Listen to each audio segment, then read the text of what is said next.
जय श्रीमन नारायण।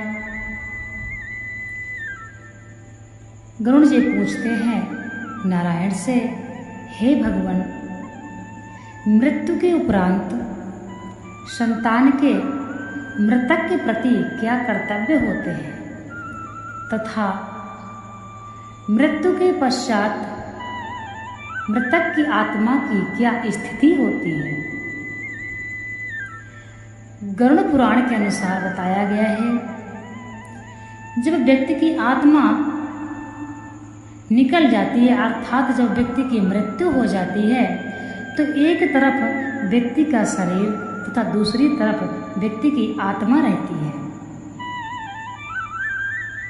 ईश्वर उस व्यक्ति की आत्मा को अंगूठे का आकार देते हैं तथा वह आत्मा बार बार अपने शरीर को देखकर शरीर का मोह करती है और पुनः शरीर में प्रवेश करने के लिए प्रयत्न करती है, परंतु यमदूत उसको जकड़ कर रखते हैं और समझाने की कोशिश करते हैं।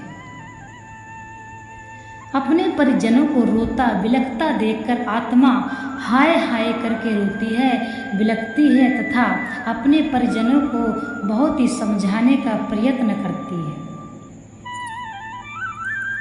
परंतु वह समझ जाती है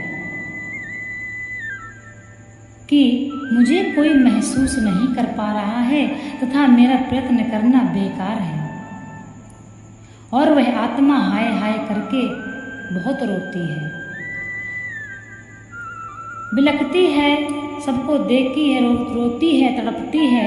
तब यम के दूत उस आत्मा को समझाते हैं, हे आत्मा, अब तुम्हारी मृत्यु हो चुकी है, तुम अपने शरीर से अलग हो चुकी हो तथा कोई भी परिवार का बंधु या कोई भी तुम्हारा सदस्य तुम्हारी नहीं सुन पाएगा, तुम व्यर्थ में प्रयत्न ना करो।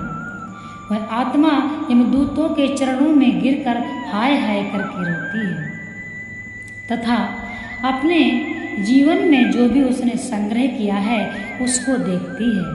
वह अपने घर मकान को देखती है तथा अपनी संपत्ति को देखती है और हाय हाय करके रोती है। फिर वह आत्मा अपने संतान को देखती है और अपने परिजनों को देखकर हाय हाय करके रोती है तथा यमदूत उसको समझाते हैं। फिर वह आत्मा को समझाते हैं और कहते हैं, हमारे साथ चलो, यहाँ अब तुम्हें कोई ना ही सुन सकता है और ना ही कोई तुम्हें यहाँ पर देख सकता है। आत्मा अपने को बहुत ही हल्का महसूस करती है तथा वो जिधर चाहे उधर जा सकती है। आत्मा को संतुष्टि होती है और वह यमदूतों के साथ चल देती है। तब गरुड़ भगवान पूछते हैं, हे भगवान, मृत्यु के पश्चात मृतक के परिवार तथा सदस्यों का संतान का क्या कर्तव्य है।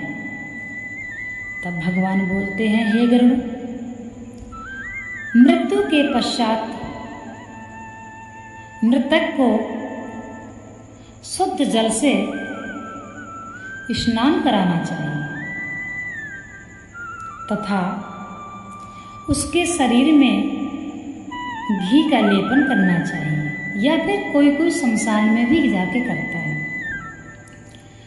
तो उसके मस्तक पर सुगंधित चंदन का लेप करना चाहिए और मृतक के मुख में गंगाजल तुलसी डालना चाहिए तथा यदि सामर्थ्य है तो मृतक के 9 द्वारों में सोना डालना चाहिए। इसके पश्चात भूमि को गाय के गोबर से लीपकर वहां पर कुश बिछा देना चाहिए और उसमें तिल डालना चाहिए तथा उसके ऊपर एक कपड़ा बिछा देना चाहिए। इसके पश्चात मृतक का सर उत्तर दिशा में करना चाहिए और उसको वहां पर लिटा देना चाहिए। इसके पश्चात नवीन वस्त्र मृतक को पहनाना चाहिए। और पहला पिंडदान शव नामक पिंडदान जो होता है वह मृतक के उसी स्थान पर होता है जहाँ पर उसका अंतिम सांस टूटती है।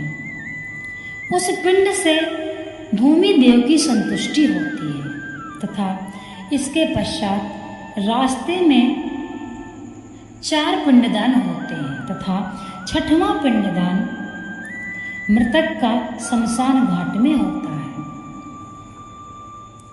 शमशान में जाके मृतक का सर दक्षिण दिशा में कर देना चाहिए।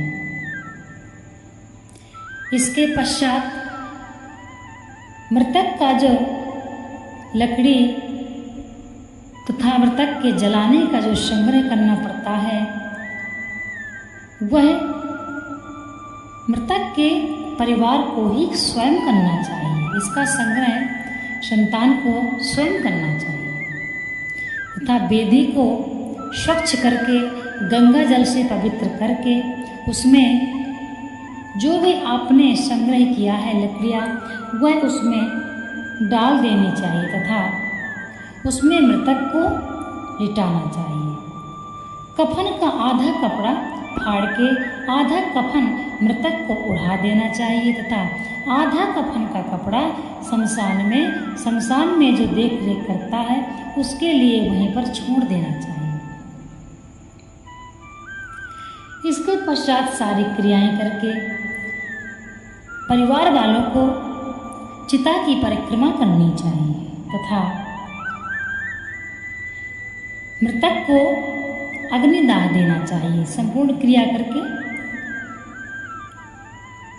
एक पिंडदान शमशान में होता है वह भी क्रिया करनी चाहिए। जब मृतक आधा जल जाता है तब उसका कपाल क्रिया किया जाता है, तिल की आहुति छोड़ी जाती है तथा जब मृतक जल जाता है तो चिता में शुद्ध गंगा जल का छिड़काव करना चाहिए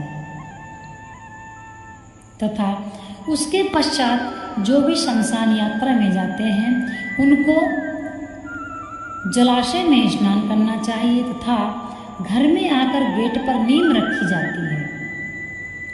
उस नीम को थोड़ा सा छूना चाहिए या दांत से हल्का सा काट के अग्नि में डाल देते हैं तथा शुद्ध चीज़ों को स्पर्श करना चाहिए, जैसे कि पैर से पत्थर का स्पर्श करना चाहिए, गाय का स्पर्श करना चाहिए, बैल का स्पर्श करना चाहिए, अग्नि का स्पर्श करना चाहिए।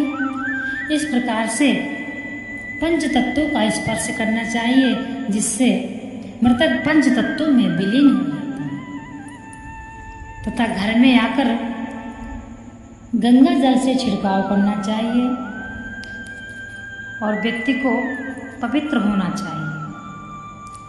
जिस प्रकार से नियम है वह सारे नियम करना अनिवार्य होता है।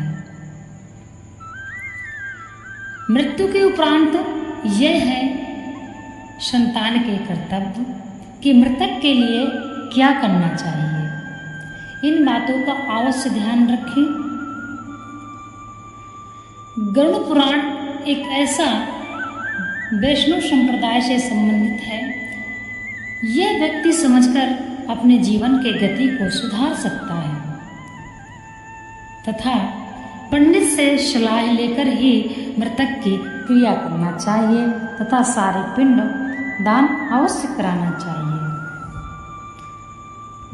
शमशान जाते समय यदि पिंड दान नहीं कराया जाता है तो उस मृतक के शरीर को राक्षसगण भक्षा करते हैं, इसीलिए सारी क्रियाओं को कराना अनिवार्य है।